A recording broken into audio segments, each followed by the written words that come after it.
Hello बच्चों, welcome to the class. आज मैं पढ़ाने वाली हूँ क्लास 7th का chapter number 2 fractions and decimals में कुछ यूनिट्स वाले पार्ट। जैसे सबसे पहले मैं आपको पढ़ाऊँगी kilometre, metre, centimetre and millimetre. ठीक है, किलोमीटर, ये 4 यूनिट्स आपको याद रखनी है। जब भी आप, ये डिक्रीमेंट फॉर्म में है, डिक्रीज़ हो रही है, घट रही है इस तरफ को। ठीक है, जब भी आप बड़े से छोटे की तरफ जाओगे तो आप मल्टीप्लाई करोगे, और छोटे से बड़े की तरफ जाओगे तो आप क्या करोगे, डिवाइड करोगे। ठीक है, इसको हम लिखते हैं KM, इसको हम लिखते हैं M, इसको हम लिखते हैं CM और इसको हम लिखते हैं MM। ठीक है, अगर आपसे किलोमीटर से मीटर में जाना है तो आप मल्टीप्लाई करेंगे 1000 से। अगर मीटर से सेंटीमीटर में जाना है तो मल्टीप्लाई करोगे 100 से, और सेंटीमीटर से मिलीमीटर में जाना है तो मल्टीप्लाई करोगे 10 से। ठीक है, क्योंकि आप बड़े से छोटे की तरफ जाने के लिए मल्टीप्लाई करते हैं। लेकिन अगर आपको उल्टा आना है, मिलीमीटर से सेंटीमीटर में जाना है, छोटे से बड़े की तरफ आना है, तो आप डिवाइड करेंगे 10 से। सेंटीमीटर से मीटर की तरफ आना है तो आप डिवाइड करेंगे 100 से, और अगर मीटर से किलोमीटर की तरफ आना है तो आप डिवाइड करेंगे 1000 से। ठीक है, अब देखिए, अगर आपको किलोमीटर से जाना पड़ेगा सेंटीमीटर पे, आपको यहाँ से सीधा यहाँ जाना है, तो बीच में देखिए क्या है, 3 ज़ीरो और 2 ज़ीरो। इसका मतलब कितने ज़ीरो लगेंगे, मल्टीप्लाई हो जाएगा 5 ज़ीरो से। 3 और 2 मिल गए, कितने बच गए, 5 ज़ीरोज़। अगर आपको जाना पड़ेगा किलोमीटर से मिलीमीटर पे, तो आपको यहाँ से कहाँ जाना है, यहाँ। तो टोटल ज़ीरोज़ देखिए कितने लगेंगे, 3, 2 5 और 1 6। तो आपको क्या करना पड़ेगा, मल्टीप्लाई करना पड़ेगा 6 ज़ीरो से। ठीक है, और ऐसे ही अगर यहाँ से आपको यहाँ आना पड़ता, यहाँ से आपको मिलीमीटर से आपको किलोमीटर में आना पड़ेगा, तो आपको डिवाइड करना पड़ेगा जितने ज़ीरोज़ बीच में आ रहे हैं उतने ज़ीरोज़ से। ठीक है, अगर आपसे पूछा जाता है 5 किलोमीटर में कितने मीटर होते हैं, तो 5, देखो 1 किलोमीटर में आप कैसे स्टार्ट करेंगे, 1 किलोमीटर में कितने मीटर होते हैं, 1000। तो 5 किलोमीटर में कितने हो जाएंगे, 5 × 1000 मीटर, कितना हो गया, 5000 मीटर।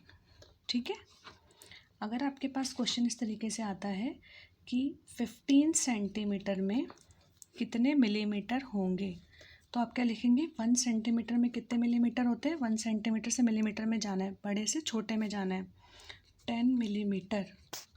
तो 15 सेंटीमीटर में कितने हो जाएंगे, 15 × 10 मिलीमीटर, जो कि हो गया आपका 150 मिलीमीटर।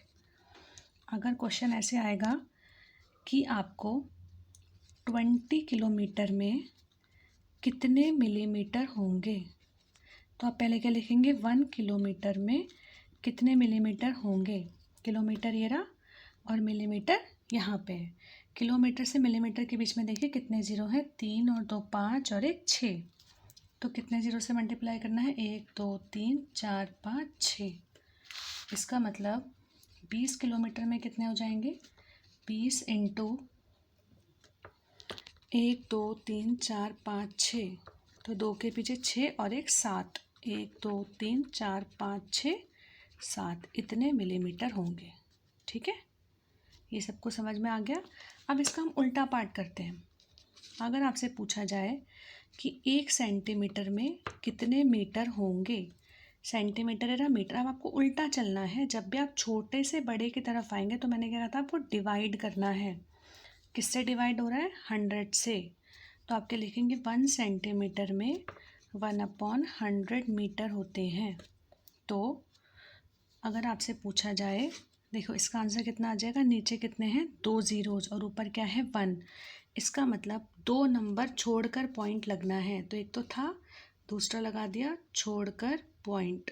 ठीक है, अगर आता 15 सेंटीमीटर में कितने किलोमीटर होते हैं, देखिए सेंटीमीटर ये रहा और किलोमीटर ये रहा।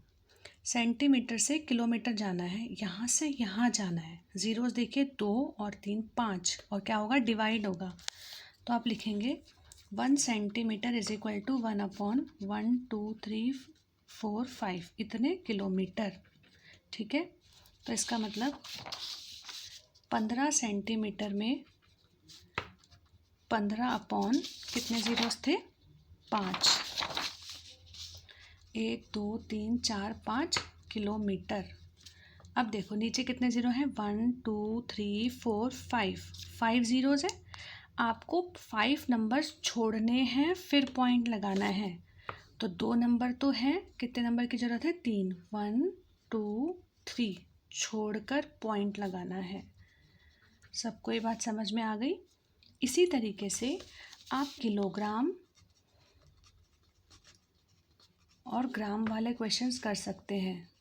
किलोग्राम, ग्राम्स, मिलीग्राम्स, ये भी इसी तरीके से होते हैं। जब आप 1 किलोग्राम में कितने ग्राम होते हैं, 1000।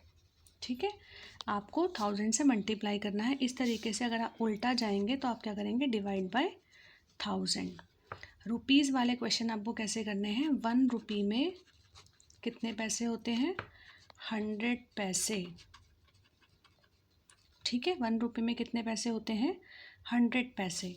देखिए अगर क्वेश्चन आता है 25 रुपये में कितने पैसे होंगे, ये अगर आपके पास क्वेश्चन है 25 रुपये में कितने पैसे होंगे, आप क्या लिखोगे, 1 रुपये में कितने पैसे होते हैं, 100 पैसे।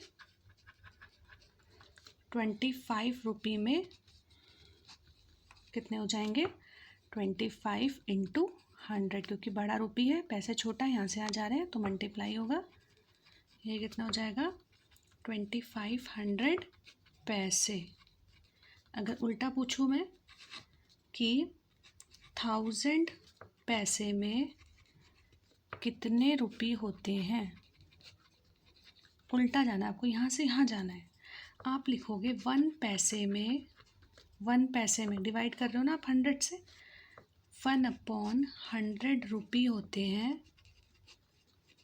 तो 1000 पैसे में कितने हो जाएंगे, 1000 इंटू 1/100 रुपये। ठीक है, 1000/100 रुपये। नीचे कितने ज़ीरो हैं, 2, तो पीछे से 2 छोड़कर पॉइंट लगा दीजिए। 2 छोड़ा और पॉइंट लग गया, ये हो गया आपका आंसर।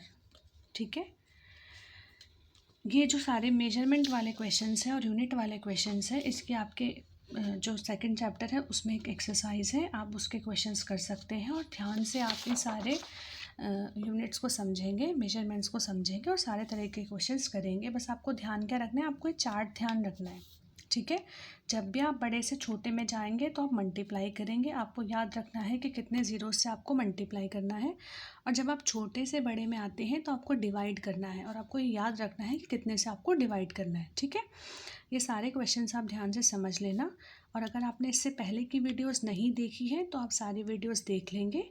चैनल को लाइक करेंगे, चैनल में एक लाइक वाला बटन होता है, आपको वो दबाना है, चैनल को लाइक करना है। और अगर आपने चैनल को सब्सक्राइब नहीं किया है तो प्लीज़ चैनल को सब्सक्राइब करें।